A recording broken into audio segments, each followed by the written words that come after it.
નમસ્કાર મિત્રો, આજે આપણે એસઆઈઆર પ્રક્રિયામાં મતદાર ગણતરી ફોર્મની સંપૂર્ણ વિગત જોઈશું. અગાઉ આપે મારા વિડીયો જોયા છે અને તમને એમાંથી ખૂબ જ સારી રસપ્રદ માહિતી મળી છે. સાચી અને સચોટ માહિતી મેં આપવાનો પ્રયત્ન કર્યો છે. હમણાં જ મેં નમૂના રૂપ ભરેલા ફોર્મનો ઉદાહરણ માટે વિડીયો મૂક્યો હતો, જેમાં કોઈ પણ પ્રકારની કોઈ એક જે જીવિત વ્યક્તિ હોય એની માહિતી નહોતી, ઉદાહરણ રૂપ માહિતી હતી. પરંતુ કેટલાક લોકોએ એના ઉપર કમ્પ્લેન કરી અને યુટ્યુબ દ્વારા એ વિડીયો હટાવી લેવામાં આવ્યો છે, કારણ કે એમની ગાઈડલાઈન છે કે કોઈ પણ વ્યક્તિની પ્રાઇવસી લીક ન થાય. પરંતુ જે મેં એ ફોર્મ મૂકેલા હતા એ ઉદાહરણ રૂપ હતા. કોઈ પણ એક વ્યક્તિ જે જીવિત હોય એનું ફોર્મ નહોતું, એ ઉદાહરણ રૂપે બનાવેલા હતા. હશે જે થયું એ બરાબર છે.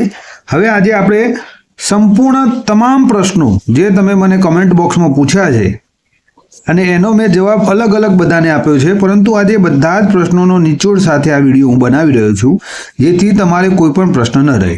હવે જોઈએ કે એસઆઈઆર શું છે. તો સ્પેશિયલ ઇન્ટેન્સિવ રિવિઝન 2026. આ સમગ્ર પ્રક્રિયા ભારતીય ચૂંટણી પંચ દ્વારા કરવામાં આવે છે. એનો મતલબ શું થાય? તો સઘન વ્યાપક મતદાર યાદી સુધારણા કાર્યક્રમ. સુધારણા એટલે કેવી રીતે સુધારણા? તો કોઈ યોગ્ય નાગરિક, ભારતનો જે યોગ્ય નાગરિક છે એ મતદાર યાદીમાંથી બહાર ન રહી જાય, અને અયોગ્ય વ્યક્તિ, જો અહીંયા નાગરિક નથી કીધું, પરંતુ અયોગ્ય વ્યક્તિ મતદાર યાદીમાં ન રહે. ટૂંકમાં સાચો ભારતનો નાગરિક છે એ મતદાર યાદીમાંથી બહાર ન રહે, અને અયોગ્ય વ્યક્તિ જે મતદાર યાદીમાં રહેવા લાયક નથી, ભારતીય બંધારણ મુજબ જેને મત આપવાનો અધિકાર આપી શકાય નહીં, એવો વ્યક્તિ ભૂલથી મતદાર યાદીમાં ન આવી જાય, એ માટે આ કાર્યક્રમ ભારતીય ચૂંટણી પંચ દ્વારા શરૂ કરવામાં આવ્યો છે. હવે આ સમગ્ર પ્રક્રિયા દરમિયાન ભારતીય ચૂંટણી પંચ દ્વારા જે હાલ 2025ની અંદર ભારતના મતદારો છે એમને કુલ 6 કેટેગરીમાં વિભાજિત કર્યા છે, અને એ 6 કેટેગરી મુજબ એમને મતદાર ગણતરી ફોર્મ જાતે ભરીને બૂથ લેવલ ઓફિસરને જમા કરાવવાનું છે, એવી સરકારશ્રીની હાલની માર્ગદર્શિકા છે. હા, તમને એમાં બૂથ લેવલ ઓફિસર મદદ કરી શકે, પરંતુ ફોર્મ જે તે મતદારે જાતે જ ભરવાનું છે. હવે જોઈએ કે આ કેટેગરી શું છે, શું કહેવા માંગે છે. તો કેટેગરીમાં સૌથી પહેલી છે 40+ ઉંમર, એટલે કે જેની ઉંમર 40થી વધુ હોય એવા ઉમેદવારો, અને એવા ઉમેદવાર કે જેનું 2025 અને 2002 બંને મતદાર યાદીમાં નામ હોય એવા વ્યક્તિઓએ ફોર્મ કેવી રીતે ભરવું. જુઓ મિત્રો, અહીંયા મેં એક નમૂના રૂપ ફોર્મ લીધેલું છે, જેમાં હું તમને તમામ વિગત સમજાવીશ કે કેવી રીતે ફોર્મ ભરવું અને શું કરવું. અહીંયા કોઈ પણ જીવિત વ્યક્તિનું ફોર્મ નથી કે જેથી કોઈનો પ્રાઇવસી, પોતાની પર્સનલ માહિતી, વ્યક્તિગત માહિતી લીક થાય. આપણે એવું ધ્યાન રાખીશું કે કોઈની પણ વ્યક્તિગત માહિતી લીક ન થાય. આ માત્ર ઉદાહરણ છે, એક્ઝામ્પલ છે કે ફોર્મ કેવી રીતે ભરી શકાય. અને જે વ્યક્તિઓ પોતાના ફોર્મ ભરવા માટે જાગૃત છે એવા જાગૃત વ્યક્તિઓને પોતાના દરેક પ્રશ્નોનો જવાબ મળે એવો જ મારો અહીંયા પ્રયત્ન છે. કોઈની વ્યક્તિગત માહિતી બહાર રજૂ કરવાનો મારો કોઈ આશય નથી, એક્ઝામ્પલ છે. તો જો અહીંયા તમને ફોર્મ મળ્યું હશે, એની અંદર તમારી પોતાની માહિતી આ રીતે અહીંયા ઉપર લખેલી હશે. અહીંયા ઉપર તમારા બૂથ લેવલ ઓફિસરનું નામ હશે અને એમનો મોબાઈલ નંબર હશે. અહીંયા એક QR કોડ આપેલો છે. એ QR કોડ માત્ર બૂથ લેવલ ઓફિસર જ ઉપયોગ કરી શકશે, અથવા તો ડેટા એન્ટ્રી કરનાર અને અન્ય સરકારી કર્મચારી કે જે આ એસઆઈઆર પ્રક્રિયા સાથે જોડાયેલા છે. અહીંયા જે તે મતદારનો ફોટો હશે, જેનું અહીંયા નામ હશે એનો જ ફોટો હશે. જો તમને એમ લાગે ફોર્મ મળ્યા પછી કે મારો આ ફોટો બરાબર નથી, તો તમે અહીંયા નવો ફોટો આપશો, જેથી તમારો વર્તમાન ફોટો જે છે એ બદલાઈ જશે. હવે કેટલાક મિત્રોનો પ્રશ્ન છે કે શું ફોટો ચોંટાડવો ફરજિયાત છે? તો ના, ફોટો ચોંટાડવો ફરજિયાત નથી. એવી હાલની ભારતીય ચૂંટણી પંચની માર્ગદર્શિકા છે. જો તમે ફોટો બદલવા માંગો છો તો જ તમે ફોટો આપો. બીજું મિત્રો, હું પણ હાલ બૂથ લેવલ ઓફિસર તરીકે કાર્યરત છું. ઘણા દિવસથી આ પ્રક્રિયા સાથે જોડાયેલો છું. હાલ બિલકુલ સમય મળતો નથી. બહુ ફાસ્ટ ઝડપથી પ્રક્રિયા ચાલી રહી છે. માટે ઘણા ટાઈમ પછી હું આજે વિડીયો બનાવવાનો મને સમય મળ્યો માટે બનાવું છું. કારણ કે ઘણી બધી કોમેન્ટની અંદર પ્રશ્નો આવતા હતા, એટલે પછી વિચાર્યું અને પેલો નમૂનારૂપ જે ફોર્મ ભરેલા હતા તો એનો વિડીયો યુટ્યુબ દ્વારા દૂર કરવામાં આવ્યો. એટલે ફરી આ મારે વિડીયો બનાવવો પડ્યો કે જેથી જે વ્યક્તિઓને પ્રશ્નો છે એમના પ્રશ્નો હું દૂર કરી શકું. તો અહીંયા હું જે માહિતી આપી રહ્યો છું એ ભારતીય ચૂંટણી પંચ દ્વારા જે માર્ગદર્શિકા બહાર પાડવામાં આવી છે એને મેં બરાબર વાંચી છે, સમજી છે. અને હું પોતે પણ સરકારી કર્મચારી છું અને બૂથ લેવલ ઓફિસર તરીકે કાર્ય કરી રહ્યો છું. અને આ જે તમે ફોર્મ ભરો છો એને ડેટા એન્ટ્રી પણ અત્યારે ચાલુ થઈ ગઈ છે. ડેટા એન્ટ્રી પણ હું કરી રહ્યો છું અને બીજા વ્યક્તિઓ સાથે રહીને કરાવી પણ રહ્યો છું. માટે સચોટ અને સાચી માહિતી છે. હવે બીજો પ્રશ્ન બધાને એ થાય છે કે આ જે અહીંયા ફોર્મ ભરવામાં આવે છે કઈ ભાષામાં ભરવું, ગુજરાતી, અંગ્રેજી કે અન્ય? તો તમે જો ગુજરાતના મતદાર છો તો તમે ગુજરાતી ભાષામાં ફોર્મ ભરો અને જે આંકડા લખવાના છે એ અંગ્રેજી ભાષામાં લખો. તમે અંગ્રેજીમાં પણ આખું ફોર્મ ભરી શકો છો, હિન્દીમાં પણ ભરી શકો છો. પરંતુ જો ડેટા એન્ટ્રી કરનાર એને સમજશે નહીં તો ભૂલ થશે. જેમ કે આપણે જોઈએ તો અંગ્રેજીમાં અળ માટે પણ એલ થાય છે અને લ માટે પણ એલ થાય છે. તો જ્યારે તમે ઇંગ્લિશ ભાષામાં, અંગ્રેજી ભાષામાં લખ્યું હશે અને અળ નો મતલબ ડેટા એન્ટ્રી કરનાર લ કરશે કે લ નો મતલબ અળ કરશે ત્યારે પ્રોબ્લેમ થશે. બાકી તમે ઈચ્છો એ ભાષામાં લખી શકો છો. હવે બીજો પ્રશ્ન કે આ જન્મ તારીખ કેવી રીતે લખવી? તો તમારી જન્મ તારીખ જે હાલ તમારી ચૂંટણી કાર્ડની અંદર નોંધાયેલી છે એ જ લખવી. પહેલી તો એ જ લખવાની છે, કારણ કે આ 2025 અને 2002ની મતદાર યાદીની સરખામણી થઈ રહી છે. પછી આધાર કાર્ડમાં જુદી હોય, પાન કાર્ડમાં જુદી હોય કે એલસીમાં જુદી હોય, એમાં હાલ તમારે પડવાનું નથી. હાલ તમે 2025ની જે તમારી ચૂંટણી કાર્ડ તમને મળ્યું છે જો એમાં જો તમારી જન્મ તારીખ લખેલી હોય તો એ મુજબ લખો. કારણ કે અહીંયા પાછળ છાપીને આપેલું છે, તમે જોશો ગણતરી ફોર્મની પાછળ તમામ માહિતી એ આપણે આગળ જોઈએ છીએ કે શું છે.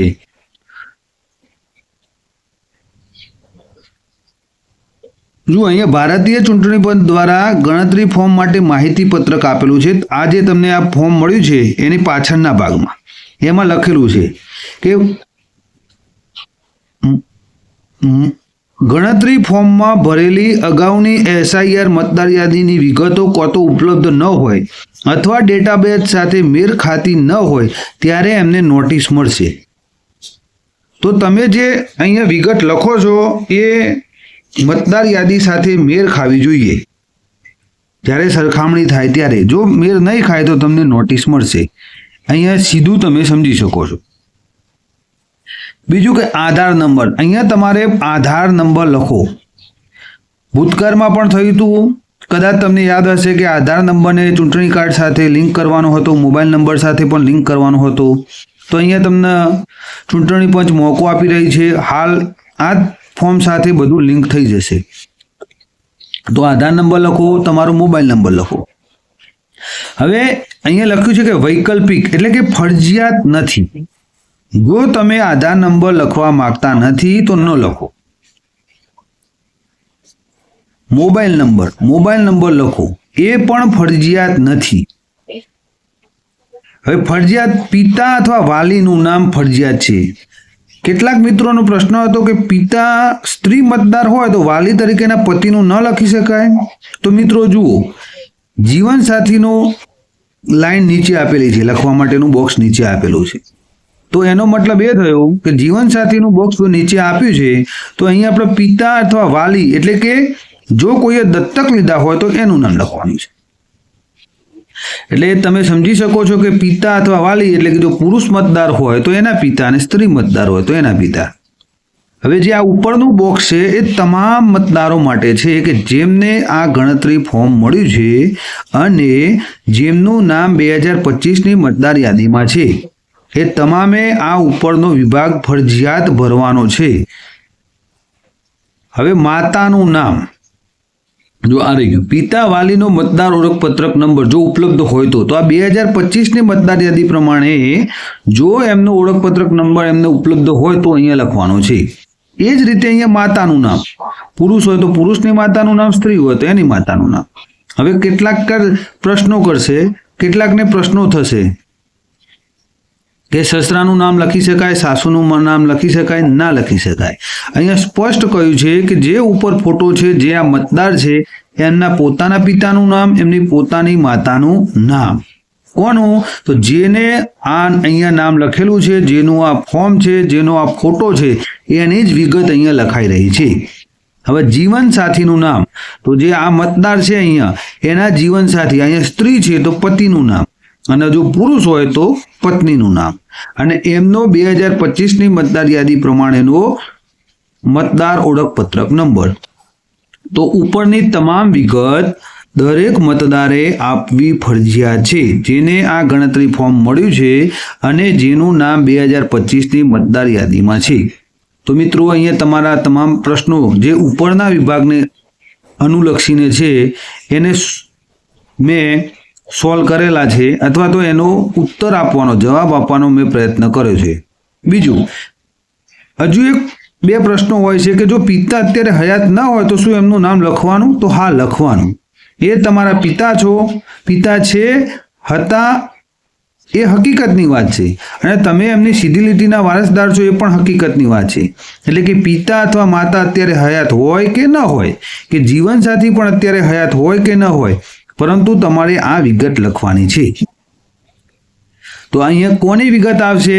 જે મતદારનો ફોટો છે અને અહીંયા જેનું નામ છાપેલું છે એ મતદારની વિગત આવશે. એ પોતાની જન્મ તારીખ લખશે, એ પણ પહેલી ચૂંટણી કાર્ડ પ્રમાણે. હવે પાછો પ્રશ્ન થશે કે ચૂંટણી કાર્ડમાં ખોટી હોય તો શું કરવું, અથવા તો ચૂંટણી કાર્ડમાં આપેલી ન હોય તો શું કરવું? તો જો મિત્રો, ચૂંટણી કાર્ડમાં ખોટી હોય તો એ તમને સુધારવા માટેનો વિકલ્પ મળશે. આ સમગ્ર પ્રક્રિયા પૂરી થયા બાદ એ પ્રક્રિયા ચાલુ થશે. તો એ ત્યાર પછીની વાત છે, પણ હાલ જે ચૂંટણી કાર્ડમાં હોય એ લખવી. બીજું, જો ચૂંટણી કાર્ડમાં ન આપેલી હોય તો ન આપેલી હોય તો તમે સરકારશ્રી દ્વારા જે જન્મનું આ પ્રમાણપત્ર તમને આપવામાં આવ્યું છે એ પણ અહીંયા પાછળ લખેલા છે. કયા કયા પ્રમાણપત્રો આડે જુઓ, અહીંયા બધી માહિતી આપેલી છે. પોતાના માટે નીચે આપેલ યાદીમાંથી જન્મ તારીખ, અહીંયા જો એની યાદી આપેલી છે. આ યાદીમાંથી જે તમને જન્મનું પ્રમાણપત્ર મળ્યું હોય એ પ્રમાણપત્ર જો ઓથેન્ટિક હોય, સરકારશ્રી દ્વારા તમને રજૂ કરવામાં આવ્યું હોય અને એમાં જે જન્મની તારીખ છે એ તમે અહીંયા લખી શકો છો. તો તમારો આ પ્રશ્ન પણ સોલ્વ થઈ ગયો હશે કે કઈ જન્મ તારીખ લખવી. તો પહેલાં તો ચૂંટણી કાર્ડમાં હોય એ, ચૂંટણી કાર્ડમાં ન હોય કે ખોટી હોય તો જો સરકારશ્રી દ્વારા, અધિકારી દ્વારા જેને એ માટેનો અધિકાર આપવામાં આવ્યો છે એવા અધિકારીએ જો તમને કોઈ જન્મનું પ્રમાણપત્ર ઇસ્યુ કર્યું હોય તો એ જન્મ તારીખ તમે અહીંયા લખી શકો છો. આધાર નંબર લખો, વૈકલ્પિક છે પણ લખશો તો બધું લિંક થઈ જશે અને ભવિષ્યમાં તકલીફ પડશે નહીં. મોબાઈલ નંબર પણ ફરજિયાત નથી પણ લખો, જેથી તમે જ્યારે ફોર્મ જમા કરાવો અને જો એમાં કોઈ પણ પ્રકારની તકલીફ હશે તો તમને કોન્ટેક્ટ કરી શકાય અને એ તકલીફ, મૂંઝવણ દૂર કરી શકાય. પિતા વાલીનું નામ, આ મતદારના જ પિતા અથવા વાલીનું નામ, જીવનસાથી પતિનું નામ તો નીચે લખવાનું છે, પત્નીનું નામ નીચે લખવાનું છે. એમનો ઓળખપત્રક નંબર 2025 પ્રમાણે, માતાનું નામ હયાત હોય કે ન હોય પણ એમની માતાનું નામ અહીંયા લખવાનું છે. એ જ રીતે ઉપરની વિગત. તો આ કોના માટે છે? દરેક મતદાર માટે જે હાલ 2025માં જેનું નામ મતદાર યાદીમાં છે અને જેમને મતદાર ગણતરી ફોર્મ મળ્યું છે એવા તમામ મતદાર માટે આ ફોર્મ છે. હવે આપણે જોઈશું કે બી કેટેગરી. બી કેટેગરી 40 થી વધુ ઉંમરના જેમનું નામ 2025માં છે પણ 2002માં નથી. આવા વ્યક્તિઓ શું કરવાનું છે? સરકારશ્રીની માર્ગદર્શિકા મુજબ માત્ર ઉપરના ભાગમાં વિગત લખવાની છે. હવે આ જે અહીંયા આપેલું છે ABCDEF, આ બધી જ કેટેગરી ની અંદર બહુ થોડું અટપટું છે ને મૂંઝવણ જેવું છે. છતાં હું તમને સમજાવી દઉં. કેટેગરી C 22 થી 40 વર્ષ માટે છે અને કેટેગરી D પણ 22 થી 40 વર્ષ માટે. કેટેગરી E 18 થી 21 માટે અને કેટેગરી કેટેગરી EF પણ 18 થી 21 વર્ષ માટે છે. અહીંયા F આવશે, ABCDEF. બરાબર. તો ABCDEF, A અને B 40 થી વધુ ઉંમર માટે, C અને D 22 થી 40 વર્ષ માટે, E અને F 18 થી 21 વર્ષ માટે. હવે જો અહીંયા 2025 અને 2002 બંનેમાં હોય તો ઉપર અને નીચે ડાબી બાજુ લખવાનું છે. હવે નીચેની વિગત કોણે કેવી રીતે લખવાની છે આ બધી જ બાબત હું તમને ટૂંકમાં કહું છું. સીધું જ આપણે ફોર્મમાં જોઈએ. હવે મિત્રો, ફોર્મની અંદર આપણે જોઈ લીધું કે ઉપરની વિગત કેવી રીતે ભરવી. હવે આપણે એક્ઝામ્પલ લઈએ કે આ બેનનું નામ દાખલા તરીકે છે રંજનબેન. ઉદાહરણ રૂપે કે આ બેનનું નામ છે રંજનબેન. તો રંજનબેન એમના પિતાનું નામ અહીંયા લખશે, રંજનબેન એમની માતાનું નામ અહીંયા લખશે અને રંજનબેન એમના પતિનું નામ લખશે. પછી જો લખી દો, જો લાગુ પડતું હોય તો, જો ઉપલબ્ધ હોય તો. એટલે કે જો લાગુ પડતું હોય ને ઉપલબ્ધ હોય તો જ લખવાનું, બાકી લખવાનું નથી. હવે ઉપલબ્ધ હોય એટલે એનો મતલબ એ નહીં કરવાનો કે હયાત ન હોય કે હયાત ન હોય. એ તો ઉપલબ્ધ ન હોય તો માત્ર ચૂંટણી કાર્ડ, આ મતદાર ઓળખપત્રક નંબર એટલે કે ચૂંટણી કાર્ડનો નંબર લખવાનો છે. હવે નીચેની વિગત. નીચે 2 ભાગ છે, કુલ 3 ભાગ છે લખવાના, એક ઉપર નીચે 2. હવે આપણી ડાબી બાજુ એ ફોર્મની ડાબી બાજુ કહેવાય, આપણી જમણી બાજુ એ ફોર્મની જમણી બાજુ. તો આ ડાબી બાજુ છે એ વિગત કોણે લખવાની છે? તો એવા વ્યક્તિઓ કે જેનું પોતાનું નામ 2025ની મતદાર યાદીમાં પણ હોય અને 2002ની મતદાર યાદીમાં પણ હોય એવા તમામ વ્યક્તિઓએ, મતદારોએ ઉપરની વિગત 2025ની મતદાર યાદીમાં પ્રમાણે અને નીચેની વિગત આ રહીએ એ 2002ની મતદાર યાદી પ્રમાણે લખવાની છે. હવે આ રંજનબેન છે, ઉદાહરણ રૂપ કે એમનું નામ 2002ની મતદાર યાદીમાં છે તો અહીંયા રંજનબેન લખશે અટક સાથે. દાખલા તરીકે ઠાકોર રંજનબેન છે કે પટેલ રંજનબેન છે કે ચૌધરી છે કે સુથાર છે કે ગોસ્વામી છે કે અન્ય કોઈ અટકના છે તો એ અહીંયા લખશે કે ઠાકોર રંજનબેન. પછી 2002માં તમામને ચૂંટણી કાર્ડનો નંબર મળેલો ન હતો. જો મળેલ હોય તો લખવાનો છે, બાકી લખવાનો નથી. અહીંયા એમના સંબંધીનું નામ, તો 2002માં રંજનબેન પાછળ કોનું નામ લખાતું હતું? એ વખતે જો એમના પાછળ લગ્ન થઈ ગયા છે તો પતિનું નામ લખાતું હશે અને લગ્ન નહીં થયા હોય તો પિતાનું નામ લખાતું હશે. તો એ આપણે 2002ની યાદીમાં જોવાનું છે કે કોનું નામ યાદીમાં આપેલું છે. હવે રંજનબેન પાછળ એમના પિતાનું નામ આપ્યું હોય તો એ સંબંધી તરીકે અહીંયા એમના પિતાની વિગત લખશે. સંબંધ શું? તો રંજનબેનનો આમના સાથેનો સંબંધ થશે પિતા પુત્રીનો સંબંધ. તો મિત્રો અહીંયા તમારો પ્રશ્ન ક્લિયર થઈ ગયો હશે કે સંબંધીમાં કોનું નામ લખવું. તો સંબંધીમાં 2002ની મતદાર યાદીમાં રંજનબેનનું નામ છે, એની પાછળની બીજી જોડેની ઊભી લાઈનમાં એક સંબંધીનું નામ આપેલું હશે. એ સંબંધી કોણ છે એ સંબંધીની નામ અહીંયા લખવાનું છે અને અહીંયા એમની સાથેનો સંબંધ લખવાનો છે. ક્યાંથી લખવાનો છે? 2002ની મતદાર યાદીમાંથી. પછી એ હયાત હોય કે ન હોય, આપણે 2002ની મતદાર યાદી પ્રમાણે નામ લખવાનું છે. હવે 2002ની મતદાર યાદી જે એમને મળી છે અથવા એમને એમાં સર્ચ માર્યું છે એમાં જે જિલ્લો લખ્યો હોય એ જ જિલ્લો લખો યાદી પ્રમાણે. પછી હાલ બદલાઈ ગયેલો હોય, પહેલા અલગ હતો, એમાં કશું પડવાનું નથી. યાદીની અંદર જે લખેલું હોય એ જ લખો. રાજ્યનું નામ જે છે એ જ, વિધાનસભા મત વિભાગનું નામ યાદીમાં જે લખેલું હોય એ જ લખવાનું છે, બીજું કશું લખવાનું નથી. આપણે આપણી પોતાની પર્સનલ બુદ્ધિ દોડાવવાની નથી કે હાલ બદલાઈ ગયો છે, પહેલા અલગ હતો, પહેલા અમે બીજે રહેતા હતા, હાલ અહીંયા રહીએ છીએ. પછી આવા તમને પ્રશ્નો થતા હશે, પરંતુ તમારે એ બધા પ્રશ્નો બાજુમાં મૂકી એ ધ્યાન રાખવાનું છે કે મતદાર યાદીમાં શું લખેલું છે. યાદીના પહેલા પાને જિલ્લો તાલુકો બધું લખેલું હશે. આ મત વિભાગનું નામ પણ લખેલું હશે અને વિધાનસભા મત વિસ્તારનું નામ, મત વિભાગનું નામ પણ લખેલું હશે. અને નીચે અહીંયા કોર્નરની અંદર નીચે એ છાપેલું હશે કે કયો વિભાગ છે. આ બાજુ કોર્નરમાં છાપેલું હશે, બધા નામ આપેલા હશે નીચે એ વિગત કે કયો મત વિભાગ છે, કયો વિસ્તાર છે, કયો ભાગ છે. અને ખાસ જો અહીંયા મેં આ કૌંસ કર્યો છે તો આટલી વિગત ખાસ મહત્વની છે. એક એમનું નામ, આખું નામ.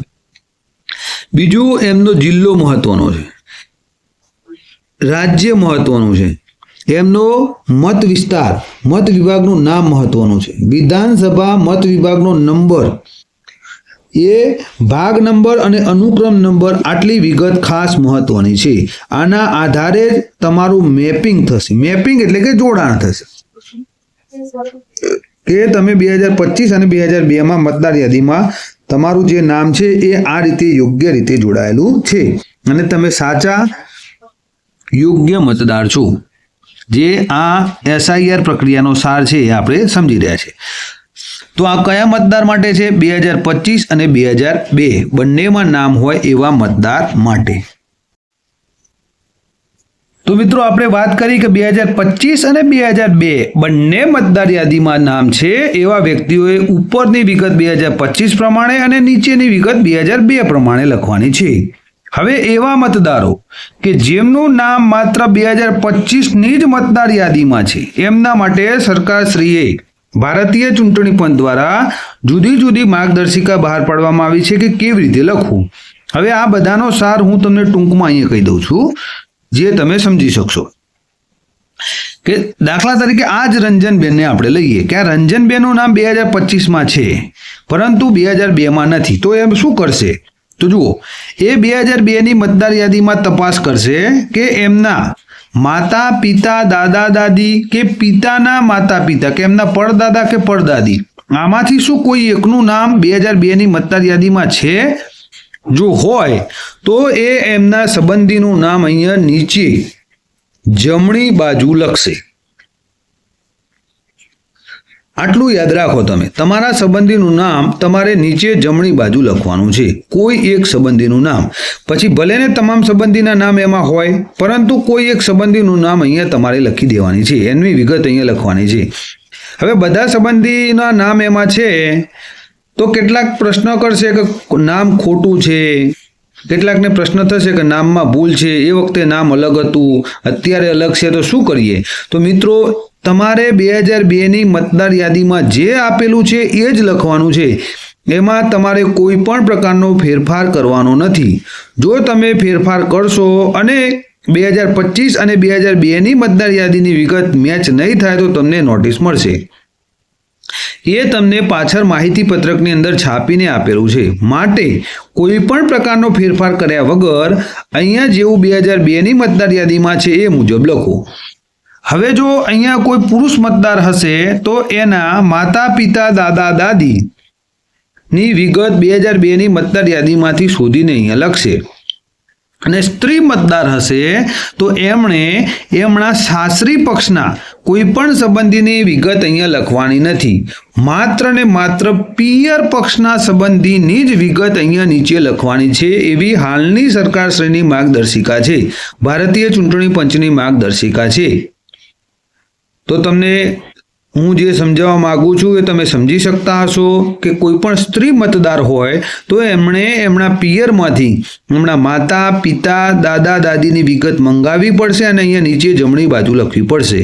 હવે જો તમારી પાસે માતા અને પિતા બંનેની વિગત ઉપલબ્ધ હોય તો અહીંયા તમે જમણી બાજુ પિતાની વિગત લખો અને ડાબી બાજુ માતાની 2002ની મતદાર યાદી પ્રમાણે વિગત લખશો તો પણ એવું ભારતીય ચૂંટણી પંચની માર્ગદર્શિકા છે. જો અહીંયા ડાબી બાજુ માતાની અને જમણી બાજુ પિતાની.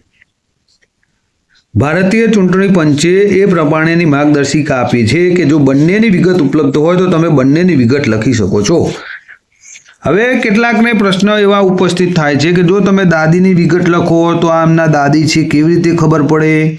તો મિત્રો અહીંયા બાજુમાં જો આ ફોર્મ છે એની અહીંયા બાજુમાં અહીંયા તમારે આ બેન પુત્રી તરીકે હોય તો અહીંયા લખી દેવાનું ઉપરવાળા પુત્રી છે અને નીચેવાળા એમના પિતા હોય તો લખી દેવાનું પિતા. અહીંયા દાદા હોય તો લખી દેવાનું દાદા, દાદી હોય તો દાદી, અને માતા હોય તો માતા. તો અહીંયા દાખલા તરીકે દાદીની વિગત લખે છે ઉદાહરણ તરીકે, તો અહીંયા લખશે કે દાદી. તો ઉપરવાળા પુત્રી અને નીચેવાળા દાદી. આટલું એ તમે સાઈડમાં દર્શાવી દેશો તો પણ ચાલશે. કારણ કે હું પોતે જ ડેટા એન્ટ્રી કરું છું અને ફોર્મ પણ બધા મતદારોને ભરાવું છું, એટલે હું જાણું છું કે કેવી રીતે આ સમગ્ર પ્રક્રિયા થાય છે. કોઈ પણ પ્રકારની ખોટી માહિતી હું તમને આપી રહ્યો નથી, વિશ્વાસ રાખો. બીજું કે હવે નામ લખવાનું. તો જુઓ અહીંયા અટક સાથે આખું નામ લખો. ઉપર પણ મિત્રો તમે અટક સાથે જ આખું નામ લખશો. જ્યાં પણ માતાનું નામ લખો, પિતા વાલીનું નામ, દાખલા કે રંજનબેનના પિતાનું નામ હોય એ મગનભાઈ પટેલ, તો મગનભાઈ છગનભાઈ પટેલ આખું નામ લખવાનો આગ્રહ રાખશો, કે જેથી ઘણા બધા મગનભાઈ છગનભાઈ નીકળે છે. એક જ નામના ઘણા બધા વ્યક્તિઓ હોય છે. જ્યારે અમે એપ્લિકેશનની અંદર ડેટા એન્ટ્રી કરીએ ત્યારે 6 થી 7 નામ તો ઓછામાં ઓછા નીકળે જ છે કે જે એક સરખા હોય. માટે તમે આખું નામ લખશો તો સરળતાથી તમારી ડેટા એન્ટ્રી થઈ શકશે. માતાનું નામ પણ આખું નામ લખો, પછી એમના પાછળ એમના પતિનું નામ ચાલતું હોય તો એ લખો, અને પિતાનું નામ ચાલતું હોય તો એ લખો. જે છે યાદીમાં એ જ લખવાનું છે, એમાં કોઈ પણ પ્રકારનો ફેરફાર કરવાનો નથી. બીજા ડોક્યુમેન્ટમાં ભલે અલગ નામ હોય, પરંતુ આપણે અહીંયા 2025 અને 2002 એ 2 મતદાર યાદી જ કરવાની છે. બીજું કશું અહીંયા આપણે ધ્યાનમાં લેવાનું નથી. તો અહીંયા નામ, તો કોનું નામ? દાખલા તરીકે દાદીનું નામ લખે છે, તો રંજનબેનની દાદીનું નામ છે કે કલ્પનાબેન, તો અહીંયા લખશે કે કલ્પનાબેન. હવે આ બે રંજનબેન પટેલ છે, તો કદાચ એવું બને કે હાલ રંજનબેન પટેલ તરીકે પટેલના જ્ઞાતિની અંદર લગ્ન કર્યા હોય, એમની જ્ઞાતિ પહેલા બીજી હોય, તો યાદીમાં જે હોય એ જ લખવાનું છે આપણે, એમાં ફેરફાર કરવાનો નથી. તો અહીંયા પટેલ કલ્પનાબેન, એમના પાછળ એમના દાદાનું નામ લાગતું હોય તો લખી દેવાનું, આખું નામ લખવાનું. જો 2002માં એમને ચૂંટણી મતદાર ઓળખપત્રક નંબર, ચૂંટણી કાર્ડ નંબર મળ્યો હોય તો એ લખવાનો છે, બાકી લખવાની કોઈ જરૂર નથી.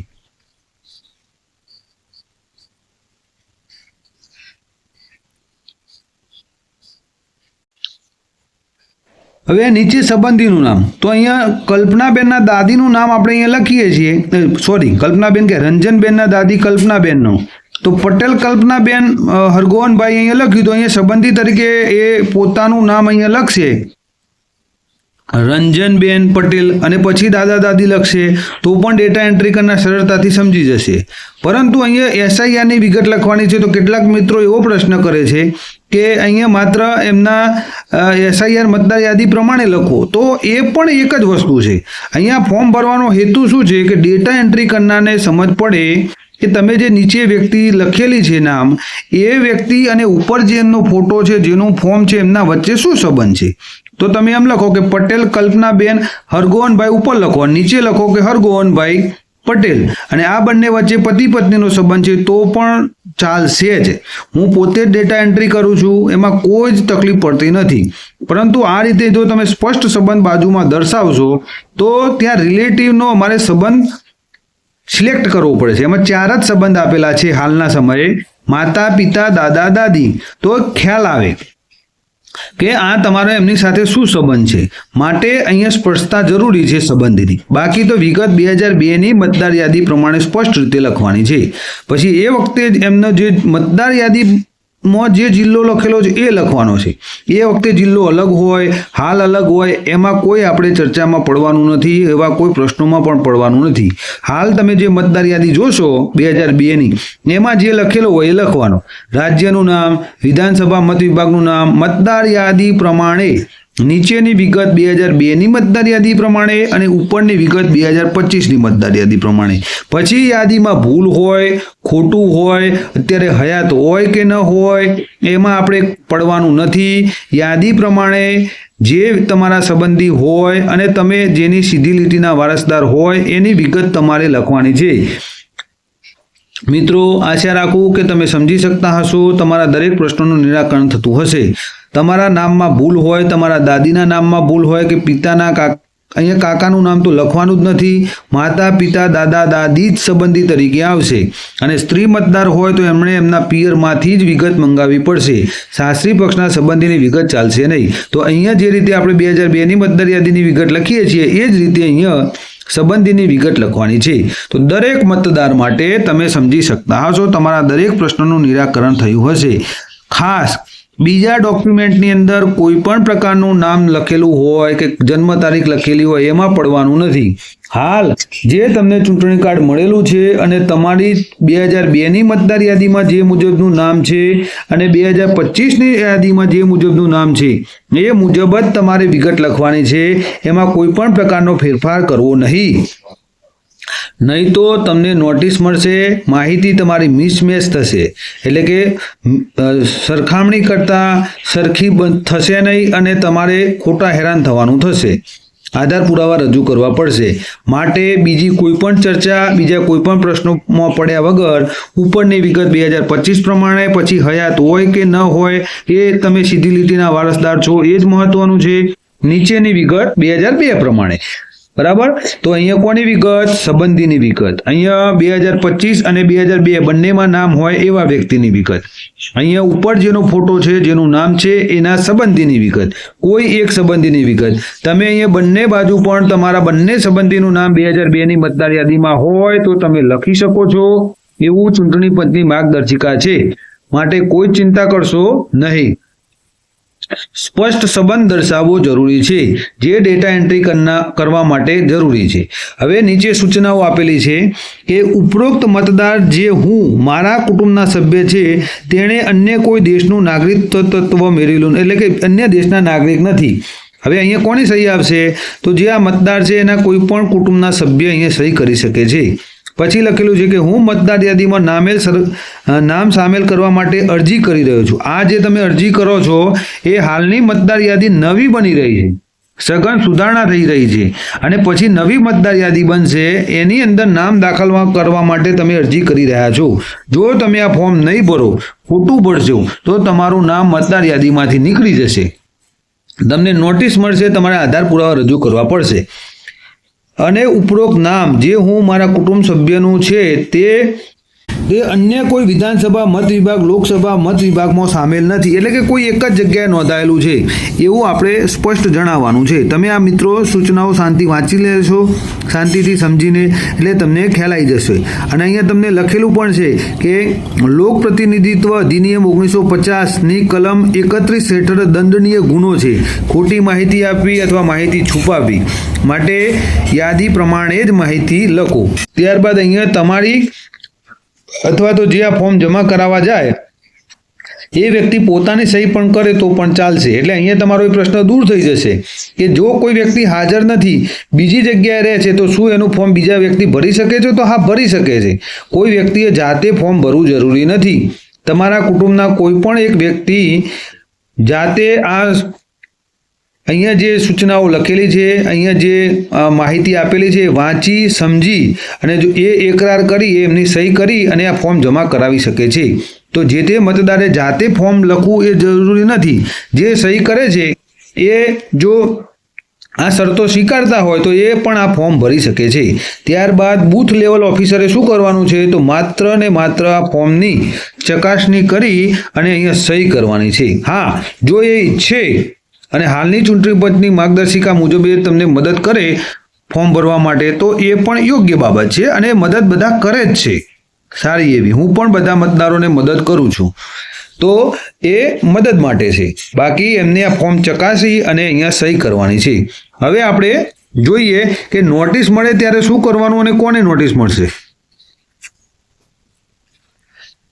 તો મિત્રો, ફોર્મની પાછળ અહીંયા માહિતી છાપીને આપેલી છે, જેમાં સ્પષ્ટ શબ્દોમાં કહ્યું છે કે જેની 2002 અને 2025ની વિગત, ખાસ તો 2002ની વિગત ખોટી હશે અથવા તો મેચ નહીં થતી હોય અને જેને ખોટી માહિતી ભરી હશે, પૂરી માહિતી નહીં ભરી હોય, એવા વ્યક્તિઓને નોટિસ મળશે. નોટિસ ભર્યા બાદ એને 3 ભાગમાં વહેંચેલા છે કે જવાબ કેવી રીતે આપવો. કે જેનો જન્મ 1987 1/7/1987 પહેલાં થયો હોય એમને પોતાનો જન્મ તારીખનો દાખલો આપવાનો છે. હવે જેનો જન્મ 1987 અને 2004 વચ્ચે થયો હોય તો પોતાનો જન્મ તારીખનો દાખલો અને માતા પિતાનો જન્મ તારીખનો દાખલો આપવાનો છે. અને 2/12/2000 જન્મ થયેલો હોય તો એમણે કયા આધાર પુરાવા રજૂ કરવાના છે, કોના જન્મ તારીખના દાખલા આપવાના છે, એ બધી જ માહિતી આપવાની છે. અહીંયા આપેલી છે. અને ભારતની બહાર જન્મેલા હોય તો શું થશે, બરાબર. અને કયા કયા ડોક્યુમેન્ટ માન્ય ગણાશે, તો જુઓ મિત્રો અહીંયા મેં હાઇલાઇટ કર્યા છે, એ આપણી જોડે સરળતાથી ઉપલબ્ધ હોય. બીજા ડોક્યુમેન્ટ મેળવવા તો થોડું અઘરું મને લાગી રહ્યું છે, પરંતુ આટલા તો આપણી પાસે લગભગ હશે જ. તો જેની જોડે આ બધી માહિતી પૂરતી નથી એવા વ્યક્તિઓએ આ આધાર પુરાવા ડોક્યુમેન્ટ તૈયાર રાખવાના છે, જે આ સમગ્ર પ્રક્રિયા પૂરી થયા બાદ, હાલ ફોર્મ ભરવાની જે પ્રક્રિયા છે એ પૂરી થયા બાદ તમને નોટિસ મળે તમારે રજૂ કરવાના રહેશે. કોને નોટિસ મળશે? જેને 2002ની યાદી પ્રમાણે નામ વિગત બરાબર નથી એવા વ્યક્તિઓને નોટિસ મળશે. તો મિત્રો આશા રાખું કે અહીંયા તમારા દરેક પ્રશ્નોનું સોલ્યુશન થયું હશે અને મેં પ્રયત્ન કર્યો છે તમને સમજ આપવાનો, અને ભારતીય ચૂંટણી પંચની માર્ગદર્શિકા મુજબ જ હું પોતે પણ BLO તરીકે કાર્ય કરું છું. તો કમ્પ્લીટ સાચી સમજ આપવાનો પ્રયત્ન કર્યો છે, કારણ કે આ મારા જે વિભાગના મતદારો છે એ પણ આ જ રીતે પોતાનું ફોર્મ ભરીને મને જમા કરાવશે. જો હું ખોટી માહિતી આપું તો મને જ તકલીફ પડશે અને હું ગુનેગાર ઠરું. તો અહીંયા સંપૂર્ણ અને સાચી માહિતી આપવાનો મેં પ્રયત્ન કરેલ છે. વિશ્વાસ રાખજો. આશા રાખું કે મારો આ વિડીયો તમને ઉપયોગી થશે, અને ફરી મળીશું આવતા વિડીયોમાં. ત્યાં સુધી હસતા રહો, ખુશ રહો અને તંદુરસ્ત રહો. Thank you very much.